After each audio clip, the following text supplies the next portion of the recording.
आज की हमारी कहानी एक ऐसे आदमी की है जो हर रोज मरकर फिर से जिंदा हो जाता है, जिसमें उसे हर रोज कोई ना कोई मार देता है और फिर मरकर वो अपने उसी टाइम पर पहुंचता है जहां से कि उसका दिन शुरू हुआ था। अब ऐसा क्यों हो रहा था और वो इससे कैसे निकलेगा, ये तो हमें मूवी देखकर ही पता चलेगा। तो चलिए शुरू करते हैं बिना किसी देरी के। कहानी की शुरुआत रोय नाम के एक आदमी से होती है जो एक ही दिन को कई बार जी चुका है, क्योंकि हर बार कोई ना कोई उसे मार डालता था। वो एक से बचने की कोशिश करता है तो दूसरा उसे मार देता, और बाई चांस अगर वो दूसरे से बच गया तो तीसरा उसे मार डालता। अब इतनी बार मरने के बाद उसे पहले से ही पता था कि कौन किस टाइम पर उसे मारने के लिए आएगा। वो हर रोज मरकर जब सुबह उठता है तो यहाँ उसे एक आदमी मारने की कोशिश करता है। जब तक रोय उससे निपटता कि तब तक इधर एक आदमी हेलीकॉप्टर लेकर मशीन गन से उस पर गोलियों की बारिश कर देता है। अब क्योंकि वो रोय को कई बार मार चुका है तो उसे पता होता है कि कौन सी गोली कहाँ पर लगेगी, इसलिए वो इन गोलियों से बचते हुए हेलीकॉप्टर के उस मशीन गन वाले आदमी को चाकू फेंक कर मार डालता है। और फिर उसके फ्लैट के ब्लास्ट होने से पहले ही वो एक खिड़की से ट्रक पर कूदता है। वैसे तो हर बार उसकी टाइमिंग सही नहीं होती, कभी कभी वो ट्रक के नीचे भी आ जाता था।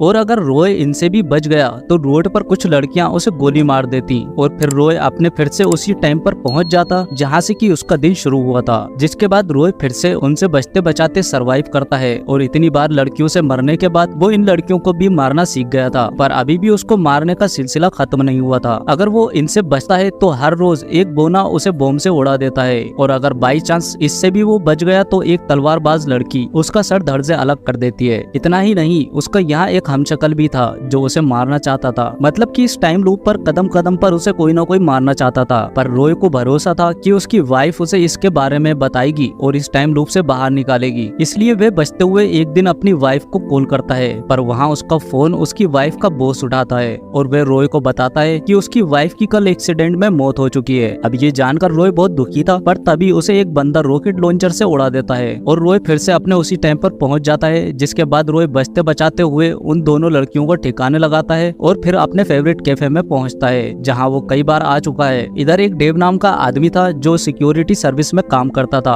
और दूसरी एक लड़की थी जो कि एक चाइनीज तलवारबाज थी। और फिर रोय जब यहाँ दारू पी रहा होता है तो रोय को एहसास होता है कि घड़ी में 12:47 हो रहे हैं, और तभी यहाँ पर वो सभी एसेसियन पहुंच जाते हैं जो रोय को गोलियों से भून देते हैं। इसके बाद हमें रोय के टाइम लूप पर पहुंचने से पहले का दिन दिखाया जाता है जब रोय को उसकी वाइफ ने अपनी कंपनी में बुलाया था। रोय उससे मिलने के लिए पहुंचता है तो उसकी वाइफ यहाँ उसके कुछ बालों को काट लेती है और उससे बातें करते हुए उसका ब्लड सैंपल ले लेती है। अब रोय को कुछ समझ नहीं आ रहा था तो वो उससे पूछता है कि तुम ये सब क्या कर रही हो और ये मशीन किस चीज के लिए है। दरअसल उसकी वाइफ जेमा अपने बॉस के लिए एक टाइम मशीन पर काम कर रही थी जो कि वक्त को बदलने की पूरी ताकत रखती थी, और उधर इन दोनों को अब जेमा का बॉस भी देख रहा था। वो नहीं चाहता था कि उसके इस प्रोजेक्ट के बारे में किसी को पता चले, इसलिए वो जेमा के पास अपने आदमियों को भेजकर रोय को कंपनी से जाने के लिए कहता है। और फिर जब रोय यहाँ से जाने वाला था तो जेमा उससे कहती है कि मैंने तुम्हारे लिए तुम्हारा बर्थडे गिफ्ट भेजा था, क्या तुमने उसे देखा। फिर वो उसके कान में ओसाइरस कहती है और उसे इस शब्द को याद रखने के लिए कहती है। इसके बाद रोय यहाँ से चला जाता है और वहाँ जेमा का बॉस अपने एक आदमी को भेजकर उसे मरवा देने के लिए कहता है, क्योंकि इस जगह और इस प्रोजेक्ट को रोय ने देख लिया था। जिसके बाद वो जेमा को भी डांटता है और उससे कहता है कि उनका प्रोजेक्ट बहुत ही सीक्रेट है, इसलिए यहाँ वो किसी को भी नहीं ला सकती। जिसके बाद रोय जब एक बार में बैठा होता है तो उसके पास एक लड़की आती है जो रोय पर फुल लाइन मार रही होती है। तभी रोय को उसकी वाइफ का कॉल आता है। जेमा रोय से कहती है कि वो एक बहुत बड़ा काम करने वाली है और इसमें उसे उसकी मदद चाहिए। तभी जेमा का बॉस उसके फोन की लाइन को काट देता है। इसके बाद वहाँ जेमा रोय के ब्लड सैंपल और बालों के डीएनए को उस मशीन में रखने के लिए जाती है, पर उसे सीसीटीवी कैमरा में उसका बॉस देख लेता है और अपने आदमियों को जेमा को रोकने के लिए भेजता है। और फिर तभी प्रेजेंट टाइम में रोय की आंख खुल जाती है। अब रोय को अपनी वाइफ की कही वो बात याद आती है कि जेमा ने उसके लिए बर्थडे गिफ्ट भेजा था। तो रोय अब उस बर्थडे गिफ्ट को खोलता है तो उसमें एक बुक थी जिस पर ओसाइरस लिखा हुआ था, जिसे उसकी वाइफ ने याद रखने के लिए कहा था। तभी इधर वही हेलीकॉप्टर आ जाता है और फिर रोय उसे फिर से मारकर किताब को पढ़ने के लिए एक जगह पर पहुंचता है, जहां जब वो किताब पढ़ रहा होता है तो उसे अपना बेटा दिखाई देता है, जिसे देखकर रोय उससे बात करने के लिए चला जाता है। लेकिन उधर उसके बेटे को पता नहीं होता कि रोय ही उसका बाप है। फिर रोय उसके साथ बातें करता है और उसके साथ टाइम स्पेंड करता है। और फिर जब वो अपने बेटे के साथ उस जगह से बाहर आता है तो वो घड़ी में देखता है कि 12:50 हो रहे हैं। ऐसा पहली बार हो रहा था कि रोय 12:50 तक जिंदा होता है, क्योंकि और दिन तो वो लोग ठीक 12:47 पर उसे मार देते थे।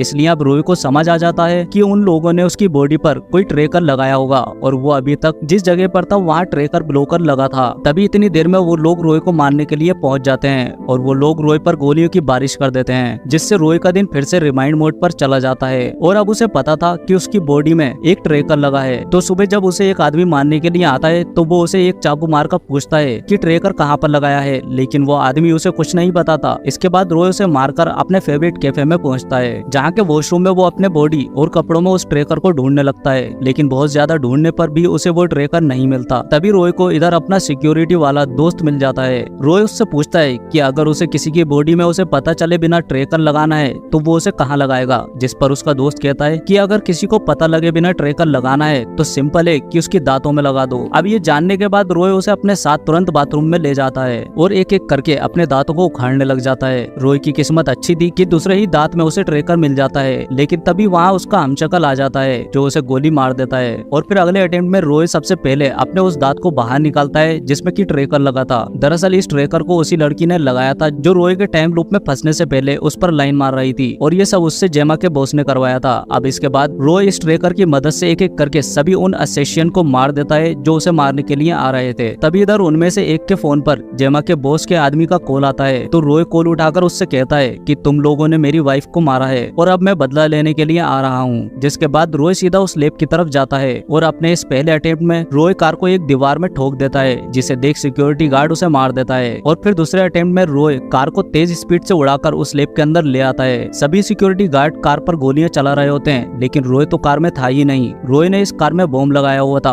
और जब सिक्योरिटी गार्ड कार के पास आते हैं तो रोय सबको बॉम्ब से उड़ा देता है और अपने डुप्लीकेट को मार के उसे भी ठिकाने लगा देता है। लेकिन जब वो अंदर जाता है तो वहाँ सिक्योरिटी गार्ड्स उसे घेर लेते हैं, और ये देखकर रोय खुद को ही गोली मार लेता है और दोबारा से आने का डिसाइड करता है। और फिर अगले अटेम्प्ट में वो इधर पहुंचकर सभी सिक्योरिटी गार्ड्स को मार देता है, क्योंकि अब उसे पहले ही पता था कि कौन सा सिक्योरिटी गार्ड कहाँ खड़ा है। पर आगे जाने के बाद रोय को वही तलवारबाज लड़की मिलती है जो हर बार रोय को एक ही झटके में मार देती थी। रोय उसे मारने के लिए काफी अटेम्प्ट करता है, लेकिन हर बार वो लड़की रोय पर भारी पड़ रही थी और रोय को मार देती थी। पर एक अटेम्प्ट में जेमा का बॉस रोय को जिंदा पकड़ लेता है और उसे बांधकर अपने प्लान के बारे में बताने लगता है। वो उससे कहता है कि उसकी वाइफ जिस प्रोजेक्ट पर काम कर रही थी उसका नाम ओसाइरस था और वो मशीन वक्त को बदलने की ताकत रखती है। दरअसल रोय की वाइफ जेमा ने अपने बॉस से छिपकर रोय के डीएनए और उसके बालों को मशीन में डाल दिया था ताकि वो अपने बॉस को रोक सके, क्योंकि उसका बॉस वक्त बदलकर पूरी दुनिया पर राज करना चाहता था। अब ये सब जानने के बाद रोय अपने अगले अटेम्प्ट में लड़ने के लिए नहीं जाता, बल्कि कैफे वाली लड़की के पास जाता है जो कि तलवारबाजी में चैंपियन थी। इसलिए रोय उसे कहता है कि मुझे तुमसे तलवारबाजी सीखनी है, जिस पर वो लड़की उससे कहती है कि मैं तो सिर्फ यहाँ एक दिन के लिए ही हूँ। और रोय कहता है कि मेरे लिए एक दिन ही काफी है, क्योंकि मैं बहुत जल्दी सीख जाता हूँ। जिसके बाद से रोय हर रोज टाइम लूप में जाकर इस लड़की से तलवारबाजी सीखता है, और अब काफी अटेम्प्ट के बाद वो तलवारबाजी सीख चुका था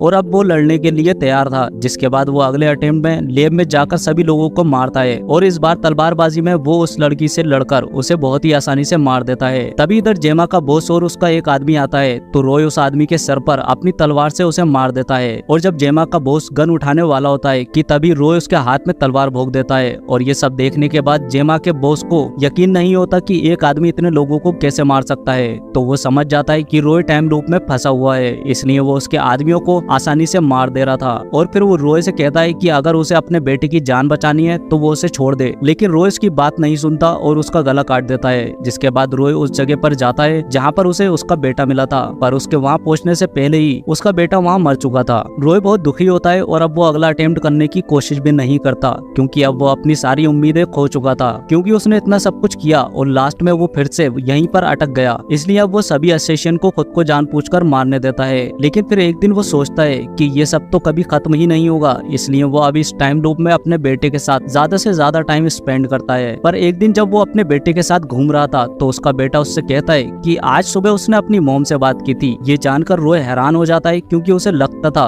कि उसकी वाइफ एक दिन पहले मर चुकी थी, और अब ये जानने के बाद रोय समझ जाता है कि वो अभी भी अपनी वाइफ को बचा सकता है। इसलिए अब वो अगले अटेम्प्ट में सीधे जेमा के लैब पहुंचता है और वहाँ उसके बॉस और उसके सभी आदमियों को मारकर सिक्योरिटी रूम में पहुंच जाता है, जहाँ उसे सीसीटीवी रिकॉर्डिंग से पता चलता है कि रोय जब सुबह 7 बजे उठता है तो उसकी वाइफ 7:14 तक जिंदा होती है। अब ये देखकर रोय बहुत खुश होता है और वो अपने आप को गोली मारकर टाइम लूप में पहुंच जाता है। और फिर सुबह उठते ही सबसे पहले हेलीकॉप्टर पर छलांग मारता है और मशीन गन वाले आदमी को मारकर पायलट को बंदी बना लेता है और सीधा जेमा के लैब पहुंचता है, जहां वो हेलीकॉप्टर वाली मशीन गन से सबको मार देता है। और फिर वो उस रूम में जाता है जहां पर जेमा का बॉस उसे मारने वाला था, और रोय रॉय सही टाइम पर पहुंच जाता है और फिर वो जेमा के बॉस और उसके आदमी को मारकर अपनी वाइफ को बचा लेता है, जिसके बाद रॉय को अपनी वाइफ से सारे सवालों के जवाब मिल जाते हैं। और फिर जेमा उसे कहती है कि अगर उसे टाइम लूप से बाहर निकलना है तो उसे उस मशीन के अंदर जाना होगा। इसलिए रॉय अब उस मशीन में चला जाता है और इसी के साथ ये मूवी यहीं एंड हो जाती है। दोस्तों, अगर आपके साथ ऐसा हो तो आप क्या करोगे, हमें कमेंट करके जरूर बताएं।